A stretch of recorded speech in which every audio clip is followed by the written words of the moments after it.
What is this thing and what is it doing in President Eisenhower's office? I'm Amy Shearer-Title, and this week on Vintage Space, we're talking about the Jupiter C nose cone test.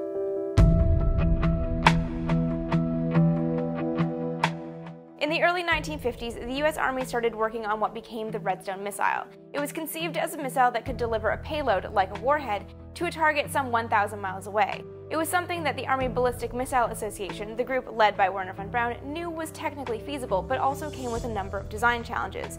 Design challenges like how to protect that warhead from atmospheric heating during re-entry.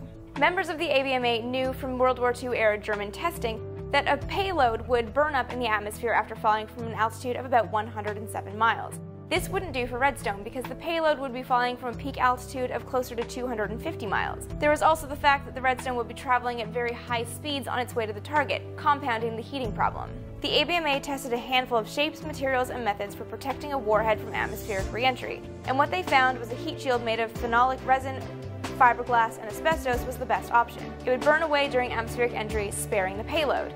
It's almost the same thing that NASA used when it returned its Apollo astronauts from the moon. Lab tests confirmed that this was the best way to protect a warhead during atmospheric re-entry, but the ABMA wanted at least one atmospheric re-entry test. They got 3, but the third was the most significant. The last of the 3 tests launched on August 8, 1957.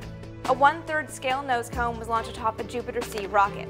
The nose cone reached a peak altitude of 270 miles and was subjected to more than 2,000 degrees Fahrenheit as it re-entered the Earth's atmosphere. The nose cone splashed down 1,150 miles from its launch site at Cape Canaveral, and when the Navy pulled it out of the ocean, it became the first object ever retrieved after a trip into space. 3 months later, the nose cone made its TV debut sitting on the floor of President Eisenhower's office. The TV broadcast was done on November 7th of 1957, which is a little over a month after the first Sputnik went into orbit and a few days after the second Sputnik, carrying the dog Laika, also went into orbit. On the heels of these 2 massive Soviet successes, morale in America was understandably low, and the country was still a month away from its own satellite launch attempt. For Eisenhower, the nose cone sitting on the floor of his office was emblematic of America's continued technological superiority and soon-to-be dominance.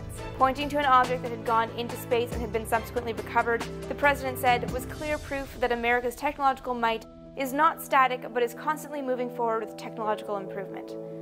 That small-scale nose cone carried a lot of weight. Let me know what you guys think and leave any questions below, and for more on the story, check out the latest article from Vintage Space over on Popular Science.